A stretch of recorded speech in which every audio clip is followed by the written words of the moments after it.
निवेदिता हिंदी एवं वैदिक कक्षा में आप सभी विद्यार्थियों का स्वागत है। मैं एक निवेदन करना चाहूँगा कि आप इस चैनल को सब्सक्राइब करके और जो है अन्य विषयों के वीडियो प्राप्त कर सकते हैं। धन्यवाद। मेरा अगला प्रश्न है, अभिकर्ता के अधिकारों एवं दायित्वों को समझाइए। Explain the rights and duties of an agent. क्या कोई अभिकर्ता अपने प्राधिकार का प्रत्यायोजन कर सकता है? Can an agent delegate his authority? Discuss, विवेचना कीजिए। भारतीय संविदा अधिनियम 1872 की धारा 217 से 225 तक में अभिकर्ता के अधिकारों का उल्लेख किया गया है। अभिकर्ता के दायित्वों अर्थात कर्तव्यों का उल्लेख भी धारा 190 से 238 में मिलता है। अभिकर्ता के अधिकार अभिकर्ता के मालिक के विरुद्ध निम्न अभिकर्ता के मालिक के विरुद्ध मुख्यतया निम्नांकित अधिकार है। राशियों में प्रतिधारण का अधिकार। दूसरे शब्दों में, अधिनियम की धारा 217 के अंतर्गत एजेंट अभिकरण के कारोबार में मालिक से प्राप्त जो राशियां हैं उनको धारण करने का हकदार है। नंबर 2, पारिश्रमिक पाने का अधिकार। धारा 219, अभिकर्ता अपने कार्यों के लिए मालिक से पारिश्रमिक रेमुनरेशन पाने का हकदार है। इसी प्रकार से संपत्ति पर धारणाधिकार। धारा 221 के अधीन अभिकर्ता को मालिक के लेखे प्राप्त माल, कागज पत्र, स्थावर या जंगम संपत्ति आदि पर जो है धारणा अधिकार है। गोपाल बनाम ठाकुरदास के मामले में यह अभिनिर्धारित किया गया कि अभिकर्ता मालिक के लिए प्राप्त की गई किसी जंगम या स्थावर संपत्ति, माल, कागज पत्र या अन्य संपत्ति को धारण करने का अधिकार रखता है।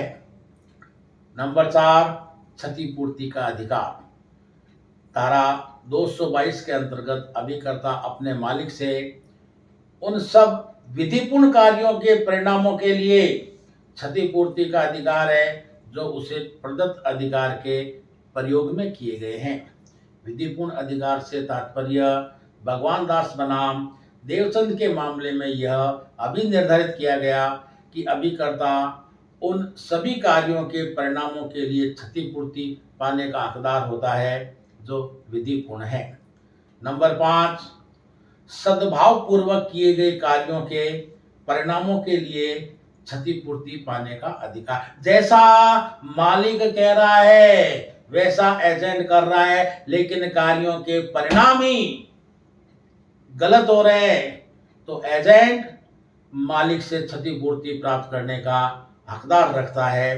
धारा 223, मालिक की उपेक्षा नेग्लिजेंसी से कारित क्षति की पूर्ति का अधिकार है। धारा 225, मार्ग में माल को रोकने का अधिकार। जहां एजेंट अपने धन या प्रतिभूति से मालिक के लिए कोई माल खरीदता है वहां एजेंट ऐसे माल को मार्ग में भी रोक सकता है।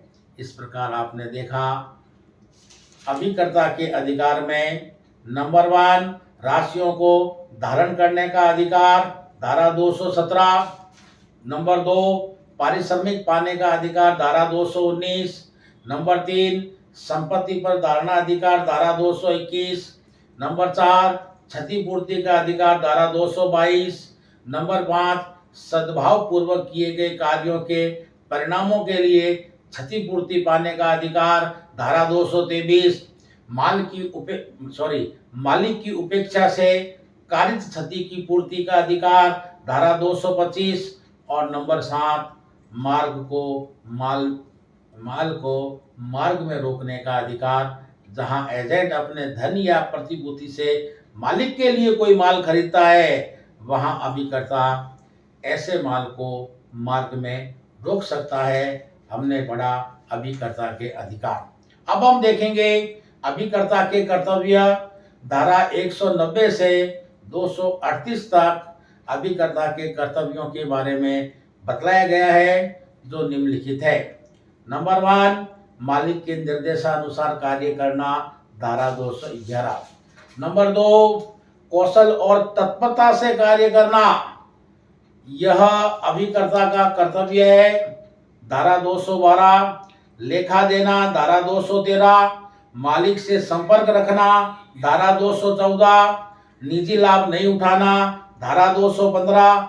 गुप्त लाभ प्रकट करना, धारा 216। राशियों का संदाय, धारा 218 के अंतर्गत अभिकर्ता का कर्तव्य है कि वो मालिक के लेखे प्राप्त सभी राशियों का मालिक को पेमेंट करे, जो कारोबार संचालन के लिए अभिकर्ता को सौंपी गई थी या उसने खर्च की गई थी, उसका राशियों का संदाय करे।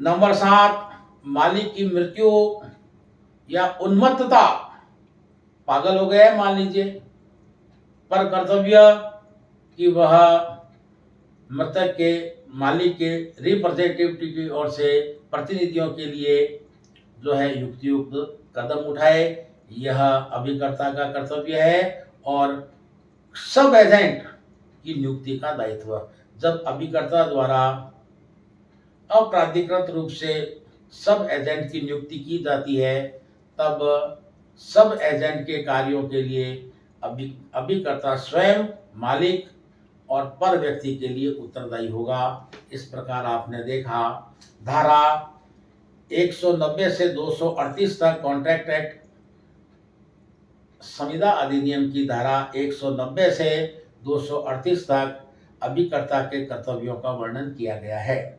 मैं दोबारा रिपीट करूंगा, ध्यान से सुनना। मालिक के निर्देशानुसार कार्य करना, धारा 211।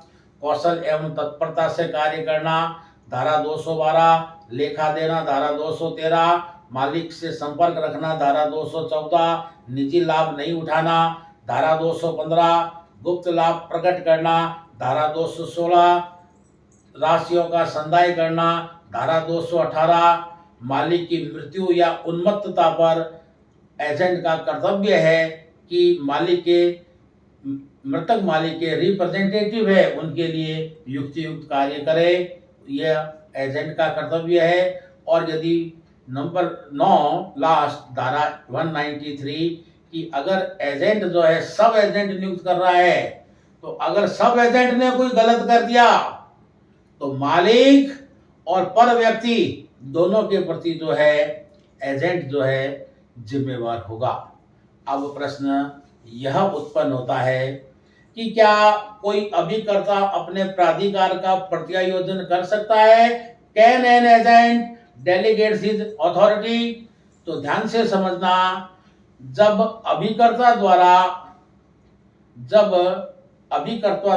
अपने प्राधिकार का प्रत्यायोजन किया जा सकता है, यह एक महत्वपूर्ण प्रश्न है कि क्या अभिकर्ता द्वारा अपने प्राधिकार का प्रत्यायोजन किया जा सकता है।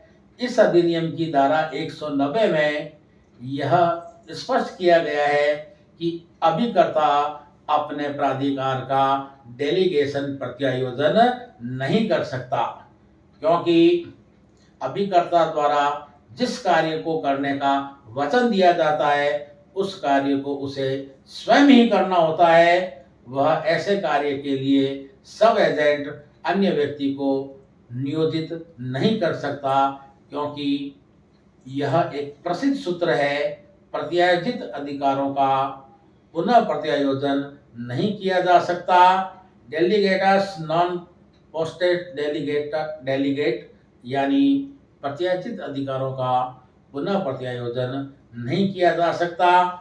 लेकिन एक बात ध्यान से समझना कि जहां अभिकरण की प्रकृति के अनुसार ऐसा किया जाना जरूरी है, वहां पर अपवाद स्वरूप जो है अभिकर्ता द्वारा प्राधिकार का डेलीगेशन किया जा सकता है। मून बनाम विटनी यूनियन के मामले में यह कहा गया कि अभिकर्ता को अन्य व्यक्तियों अथवा विशेषज्ञों की सहायता लेनी पड़े, जैसे वास्तुविद द्वारा निर्माण कार्य में सर्वेयर की सहायता, जैसे वास्तुविद द्वारा निर्माण कार्य में सर्वेयर की सहायता आदि। ऐसे मामले में प्राधिकार का डेलीगेशन किया जा सकता है। अन्यथा यह स्पष्ट है कि अभिकर्ता अपने प्राधिकार का प्रत्यायोजन नहीं कर सकता, अन्य व्यक्ति को नियोजित नहीं कर सकता। अंत में यही कहना चाहूँगा, यदि आपने इस चैनल को सब्सक्राइब नहीं किया है तो कर लेवें, ताकि आप नए नए वीडियो संबंधित विषयों से प्राप्त कर सकें, लाभान्वित हो सकें। अधिक से अधिक संख्या में आप अपने मित्रों को जोड़िए लाभान्वित होने के लिए। धन्यवाद। जय भारत, जय हिंद।